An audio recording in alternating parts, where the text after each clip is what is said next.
Affordable housing has become the defining challenge of this generation, not only in America, but across the world. House prices have grown so much faster than wages that young people struggle for years just to save for a down payment. They also struggle for decades to repay their mortgages. At the same time, we're told that our home is our biggest asset. The last time the real estate market saw a significant dip, it took the global economy down with it. So, can we make houses affordable without destroying the economy? Subscribe. We know the cost of housing is crucial to you. We want homeownership to be a reality, which is why we introduced a new incentive program to help first-time homebuyers get into the market. According to data from the US Census Bureau, the homeownership rate in America is 65%. So, the majority of people have a direct financial interest in not seeing their biggest financial asset lose its value. This is despite the fact that, according to a study by the KO Institute, 87% of Americans are worried about the cost of housing. This means there is a big overlap between people who want affordable housing, as long as it's not theirs. This suggests that the only winning course of action for politicians is to performatively make the problem worse. The Biden administration has announced plans to offer tax credits of up to $10,000 to families selling their home to another owner-occupant, in addition to another tax credit of up to $5,000 to offset mortgage rates for first-time homebuyers. These could be used in conjunction with a $225,000 bonus for first-generation homebuyers. However, if a new buyer gets $40,000 worth of extra tax bonuses and grants, all that will do is make affordable housing $40,000 more expensive, which doesn't really make you any better off overall. It's great for existing property owners, though.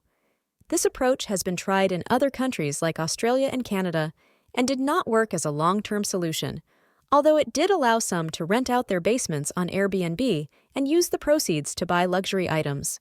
In fact, their real estate markets are even more inflated than ours. Most policies that aim to give more purchasing power to new buyers only benefit existing owners, even if they let politicians score easy points in the short term. So, if you can't make houses more affordable by increasing people's buying power, the only option left is to make houses more affordable by lowering their prices. This sounds simple, but can cause big problems if house prices collapse too quickly. It can leave people underwater on their home loans, where the money they owe to the bank is worth more than the house itself. This can destabilize the financial system and the economy because it makes lending highly risky if debt can't be secured against real assets. Some people might just walk away from their homes, causing knock-on effects that will impact every aspect of financial life.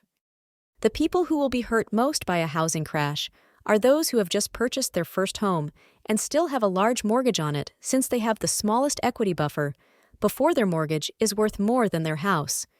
People who have owned their home for a long time and have a small or no mortgage won't be hurt and might even enjoy lower property taxes. Sacrificing people on the bottom rung of the housing ladder to let more people grab on isn't a good idea and doesn't even make houses affordable. This was the situation for many American households in 2008. Even though house prices in some areas more than halved, the actual rate of homeownership also fell significantly during that time. So just making houses cheaper isn't enough to make houses more affordable unless you look at some radical and not so radical solutions that won't be politically popular, but just might work. One solution that has gained attention in recent years is a land value tax. As the name suggests, it would charge property owners based on the value of their land, not on the value of the property as a whole. A land value tax doesn't consider the value of buildings and improvements on top of the land. It just accounts for the value of the land itself and charges whoever owns that land a percentage of its value every year, just like you pay a percentage of your income every year. There are details to be hammered out over exactly how much that percentage should be, and if it should be progressive, like income taxes. For example, someone that owns their family home on a lot worth $500,000 might have to pay 1% or $5,000 every year in a land value tax. But a wealthy landlord that owns 50 single-family homes, collectively worth $25 million, might have to pay a 4% rate or $1 million every year. With the right fine-tuning, this system, which was first popularized by economist Henry George, promises to fix a lot of society's problems, including housing. In his most famous book, Progress and Poverty, George argued that a land value tax could be a country's only tax if managed well enough. The name of the book sounds as depressing as your average How Money Works video, but it became so popular in the late 19th century that an entire political movement grew up around it, known today as Georgism. Supporters of Georgism make some big promises, but for now, you only need to focus on one aspect. It should make housing more affordable. Adding a tax to something to make it more affordable might seem counterintuitive, but if landowners have to pay a portion of their land's value every year in tax, they have a strong incentive to maximize returns on that land or sell it to someone who could. The land value tax on an empty lot should theoretically be the same as the land value tax on a lot next door with a 50-unit apartment building on it collecting 50 sets of rent.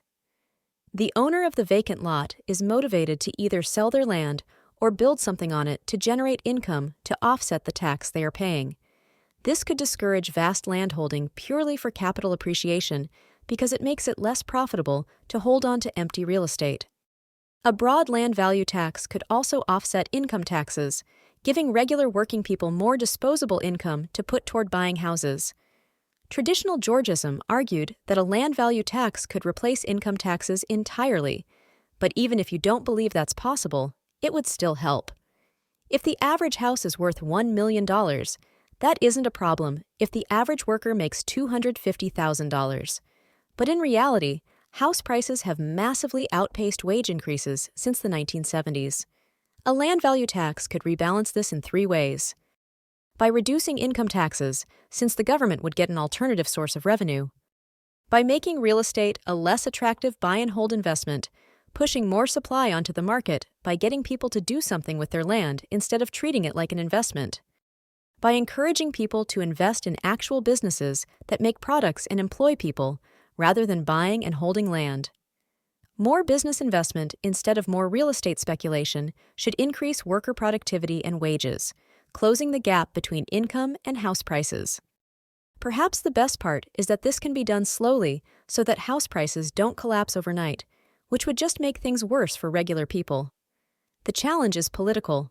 People don't like taxes, and without educating everyone on Henry George's work, you'll struggle to sell this to voters. Big landowners can easily lobby against it by talking about poor hardworking farmers and retirees who would be forced out of their homes by another tax.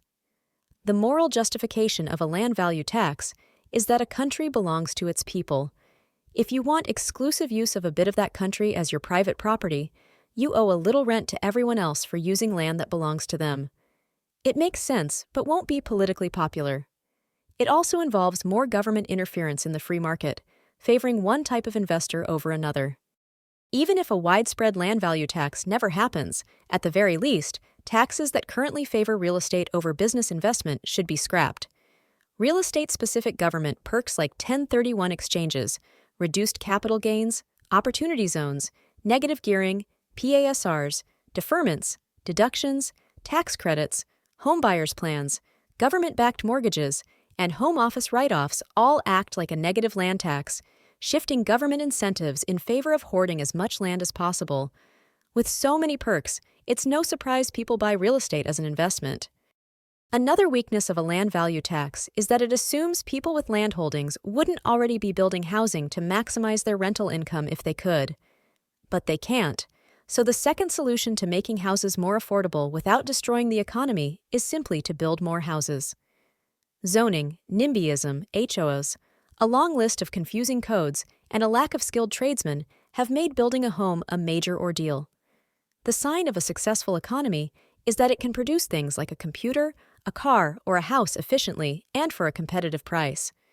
We've convinced ourselves that houses are somehow special and that their being limited and expensive is positive. According to census data, America is building fewer houses today than in the 1970s, even though our population has almost doubled. Building houses does more than just increase the supply of an essential commodity. It also creates jobs because building homes and the utilities that support them require real hands-on work. Just building more houses won't solve all our problems. American cities have a major issue with urban sprawl. Building a house an hour away from a city center with no public transport or local amenities replaces one problem with another. We can fix this by building medium-density housing for people who just want a decent place.